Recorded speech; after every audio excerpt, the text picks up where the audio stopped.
Welcome back to our daily Bible reading plan. I'm so glad you're with me today. Today is Tuesday, the 14th. And we're going to be, we're going to be in Isaiah 15 through 18.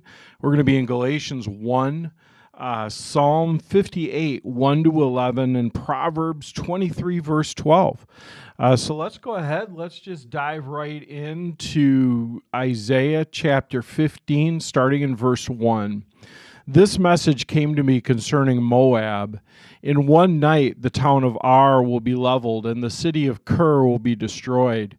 Your people will go out to their temple in Dibon to mourn. They will go to their sacred shrines to weep. They will wail for the fate of Nebo and Medeba, shaving their heads in sorrow and cutting off their beards. They will wear burlap as they wander the streets. From every home and public square will come the sound of wailing. The people of Heshbon and Eliah will cry out. Their voices will be heard as far away as Jahaz. The bravest warriors of Moab will cry out in utter terror. They will be helpless with fear. My heart weeps for Moab. Its people flee to Zor and Egalath-Shelezer. Weeping, they climb the road to Luhith. Their eyes distress because they all on the road to Horonaim. Even the waters of Nimrim are dried up. The grassy banks are scorched. The tender plants are gone. Nothing green remains. The people grab their possessions and carry them across the ravine of willows.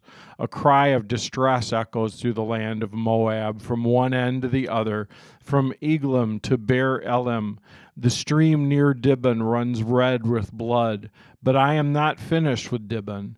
Lions will hunt down the survivors, but those who try to escape and those who remain behind. Send lambs from Selah as tribute to the ruler of the land. Send them through the desert to the mountain, beautiful Zion. The women of Moab are left like homeless birds at the shallow crossings of the Arnon River. Help us, they cry. Defend us against our enemies. Protect us from their relentless attack.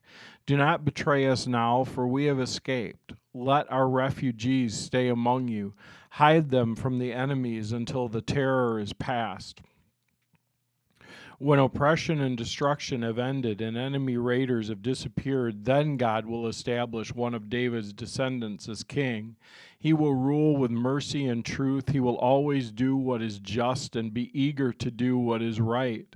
We have heard the proud Moab and its pride and arrogance and rage, but all the boasting has disappeared.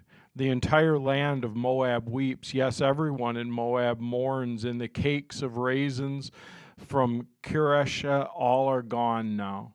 The farms of Heshbon are abandoned. The vineyards at Sibmah are deserted.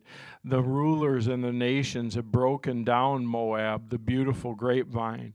Its tendrils spread north as far as the town of Jazer, and trailed eastward into the wilderness. Its shoots reached so far west that they crossed over the Dead Sea. So now I weep for Jazer and the vineyards of Sibmah. My tears flow for Heshbon and Eliah. There are no more shouts of joy over your summer fruits and harvest. Gone now is the gladness, gone the joy of harvest. There will be no singing in the vineyards, no more happy shouts, no treading of grapes in the wine presses.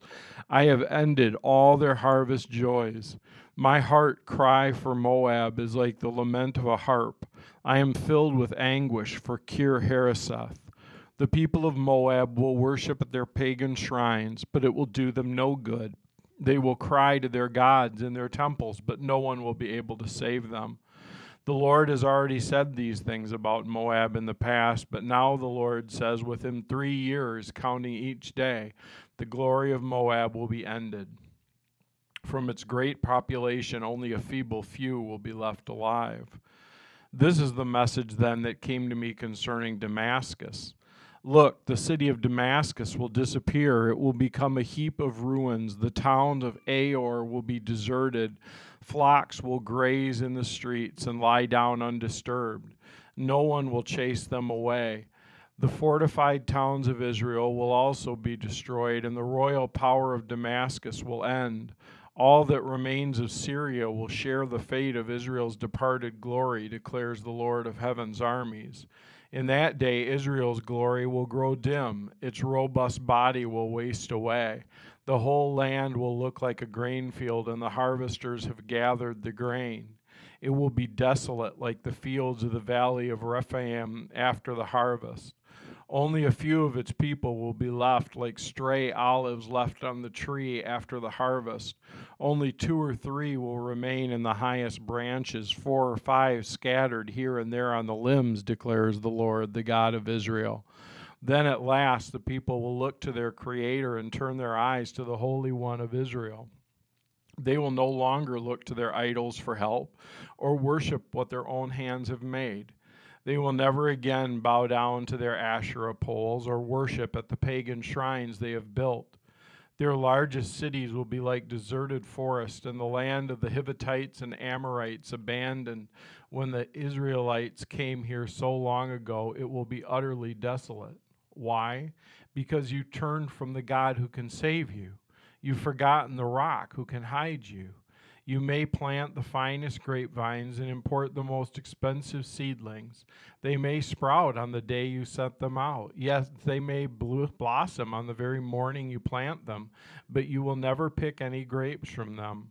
Your only harvest will be an upload of the grief and unrelieved pain. Listen, the armies of the nations roar like the roaring sea. Hear the thunder of the mighty forces as they rush forward like thundering waves. But though they thunder like breakers on a beach, God will silence them and they will run away. They will flee like chaff scattered by the wind, like a tumbleweed whirling before the storm. In the evening, Israel waits in terror, but by dawn its enemies are dead. This is just reward for those who plunder us, a fitting end for those who destroy us. Listen, Ethiopia, land of fluttering sails that lies at the headwaters of the Nile, that sends ambassadors in swift boats down the river. Go, swift messengers, take a message to a tall, smooth-skinned people who are feared far and wide for their conquest and destruction, and whose land is divided by rivers. All you people of the world, everyone who lives on the earth, when I raise my battle flag on the mountain, look. When I blow a ram's horn, listen. For the Lord has told me this. I will watch quietly from my dwelling place, as quietly as the heat rises on a summer day, or as the morning dew forms during the harvest. Even before you begin your attack, while your plans are ripening like grapes, the Lord will cut off your new growth with pruning shears. He will snip off and discard your spreading branches. Your mighty army will be left dead in the fields, and the mountain vultures and wild animals. The vultures will tear at the corpses all summer, and the wild animals will gnaw on the bones all winter. At that time, the Lord of heaven's armies will receive gifts from this land divided by rivers, from this tall, smooth-skinned people who are feared far and wide for their conquests and destruction. They will bring gifts to Jerusalem, where the Lord of heaven's armies dwells. Then we go to Galatians. Not super uplifting reading from Isaiah today. And then we go to Galatians chapter 1, verses 1 through 24. This letter is from Paul, an apostle. I was not appointed by any group of people or any human authority, but by Jesus Christ himself and by God the Father who raised Jesus from the dead. All the brothers and sisters here join me in sending this letter to the churches of Galatia. May God the Father and our Lord Jesus Christ give you grace and peace. Jesus gave his life for our sins, just as God our Father planned, in order to rescue us from this evil world in which we live. All glory to God forever and ever. Amen. I'm shocked at your turning away so soon from God, who called you to himself through the loving mercy of Jesus Christ. You're following a different way that pretends to be good news, but is not the good news at all. You're being fooled by those who are deliberately twisting the truth concerning Christ. Let God's curse fall on anyone, including us, or even an angel from heaven who preaches a different kind of good news than the one we preach to you. I say again what we have said before. If anyone preaches any other good news than the one you welcomed, let that person be cursed. Obviously, I'm not trying to win the approval of people, but of God. If pleasing people were my goal, I would not be Christ's servant. Dear brothers and sisters, I want you to understand the gospel message I preach is not based on mere human reasoning. I received my message from no human source, and no one taught me. Instead, I received it by direct revelation from Jesus Christ.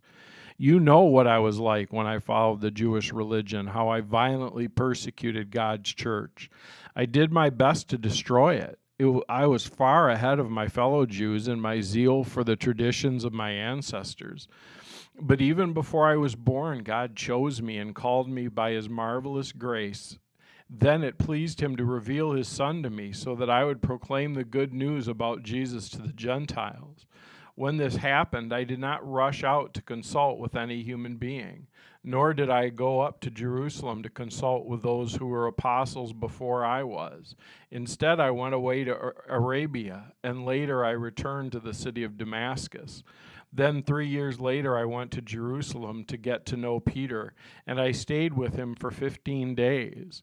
The only other apostle I met at that time was James, the Lord's brother. I declare it before God that I am writing to you, what I am writing to you is not a lie. After that visit, I went north into the provinces of Syria and Sicilia, and still the churches in Christ that are in Judea didn't know me personally.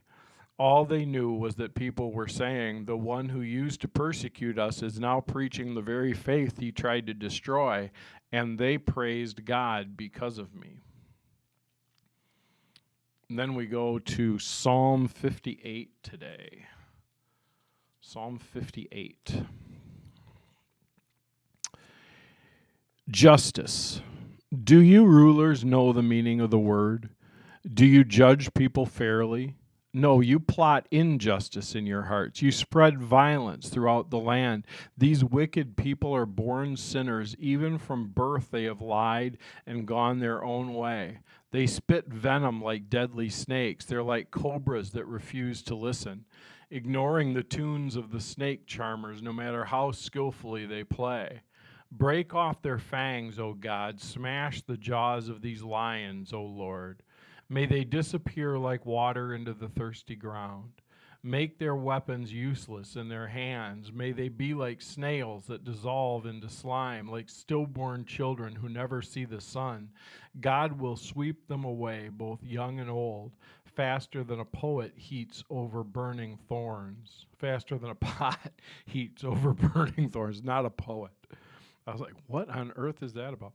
The godly will rejoice when they see injustice avenged. They will wash their feet in the blood of the wicked. Then, at last, everyone will say, there truly is a reward for those who live for God. Surely there is a God who judges justly here on earth. And then we go forward to Proverbs chapter 23, verse 12. And it says, commit yourself to instructions. Listen carefully to the words of knowledge. And then Oswald Chambers for today, what's he have to say? Arguments or obedience? Spiritual confusion can only be conquered through obedience. As soon as we obey, we have discernment. When our natural power of sight is devoted and submitted in obedience to the Holy Spirit, it becomes the very power by which we perceive God's will, and our entire life is kept in simplicity. I love that. The 2 Corinthians 11:3 then says, the simplicity that is in Christ. You know, what a beautiful phrase, the simplicity that is in Christ. Because, man, sometimes it gets confusing and overwhelming, and we just think, man, I don't know what to do. I don't know how to handle it, and there's all of this other stuff going on, and all kinds of input from all kinds of sources. And yet the reality is that our faith is really pretty simple. It's not easy, but it's simple. Remember, simple and easy are two different things. Something can be simple and be very hard. Simple just means it's not real complex. You know, now, I mean, when we dig into theology, we can get into all the complexity we want, but that's not what I'm talking about. You know, just living out our faith is actually a pretty simple thing, and it's just that daily reminder to refocus our attention and our obedience back on Jesus. And when we do that, so much else falls into place. Jesus himself, says, seek first the kingdom of God. All this other stuff will be added to you. And he talks about things like food and clothing and shelter, just the necessities of life. All these things will be added to you. You focus in on the kingdom of God. So let's try to do that today. Let's just set our focus and try to let the side voices kind of fall to the side and just zero in on the simplicity that is in Christ. So let's pray. Jesus, thank you that you have made life with you simple. Not easy, but simple. Lord, I'm so glad that it's not complex, that it's just about a relationship with you where we work to stay focused on you. But Lord, the reality is even though that's simple, we need your help. So would you help us today to reset our focus, reset our attention, zero back in on you, and follow you with our whole heart. In Jesus' name, amen. Sure appreciate you being with me today. I will be back later on in the week. We can take our pen, cross off the 14th, and I hope you have a great day.